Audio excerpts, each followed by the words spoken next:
Shrimati Mary George 150 വരെ വിലയിലേക്ക് ബാരലിന് എത്തും എണ്ണവില എന്നതാണ് കണക്കാക്കുന്നത്. നിലവിലെ സാഹചര്യത്തിൽ ഇറാന്റെ ഒരു ഹോർമസ് കടലിലേക്ക് ഓപ്പൺ ചെയ്ത് നൽകുമെന്നുള്ള വാക്കൊന്നും പാലിക്കപ്പെട്ടിട്ടില്ല. എങ്ങനെയാണ് നമ്മൾ അടുത്ത ദിവസങ്ങളിൽ പ്രതീക്ഷിക്കേണ്ടത്? അതായത് ഇപ്പൊ നമുക്കറിയാം, പശ്ചിമേഷ്യ മുഴുവനും പുകഞ്ഞുകൊണ്ടിരിക്കുകയാണ്.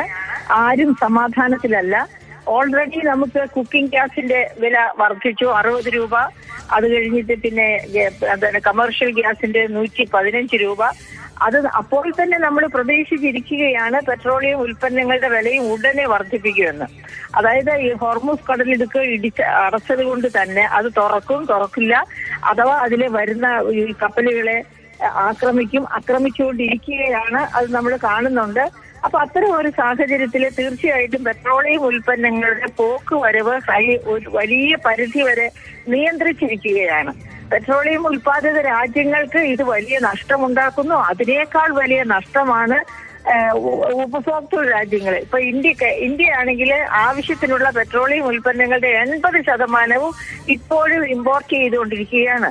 അപ്പൊ നമ്മൾ ഹോർമൂസ് കടലിടുക്ക് വഴി അല്ലാതെ കുറെയൊക്കെ നമുക്ക് കൊണ്ടുവരാനുള്ള സാധ്യത ഉണ്ടെങ്കിൽ പോലും ഏറ്റവും കൂടുതൽ കൊണ്ടുവരുന്നത് ഹോർമൂസ് കടലിടുക്ക് വഴിയാണ് എന്നതുകൊണ്ട് തന്നെ നമ്മുടെ വിലയിൽ വലിയ മാറ്റം, അല്ലെങ്കിൽ തന്നെ അന്താരാഷ്ട്ര വിലയിൽ ഉണ്ടാകുന്ന മാറ്റം അത് എല്ലാ രാജ്യങ്ങളെയും, പ്രത്യേകിച്ച് ഇന്ത്യ പോലെ ഇറക്കുമതിയെ ആശ്രയിക്കുന്ന രാജ്യങ്ങളെ ബാധിക്കാതിരിക്കില്ല. അപ്പൊ ഇപ്പൊ ഉടനെ തന്നെ നമുക്കും ഇവിടെ വലിയ തോതിലുള്ള വില വർധനവ് പെട്രോളിനും ഡീസലിനും അനുബന്ധ ഘടകങ്ങൾക്കും പ്രതീക്ഷിക്കാവുന്നതാണ്. പക്ഷെ അവിടെ ഒരു കാര്യമുണ്ട്. ഗവൺമെന്റ് ഓഫ് ഇന്ത്യ ജനങ്ങളെ ചേർത്ത് പിടിക്കണമെന്ന് ആഗ്രഹിക്കുന്നു എങ്കിൽ പെട്രോളിയം കമ്പനികളുടെ, അതായത് നേരത്തെ മുഴുവനും ഗവൺമെന്റിന്റെ കസ്റ്റഡിയിലായിരുന്ന ഷെയറുകളിൽ ഇപ്പോഴും 51% ഷെയറുകളും ഗവൺമെന്റ് ഓഫ് ഇന്ത്യയുടെ കയ്യിൽ തന്നെയാണ്. അതുകൊണ്ട് ഗവൺമെന്റ് ഓഫ് ഇന്ത്യ ആഗ്രഹിക്കുകയാണെങ്കിൽ തൽക്കാലത്തേക്ക് പെട്രോളിയം ഉൽപ്പന്നങ്ങളുടെ വില വർധനവ് തടയാം.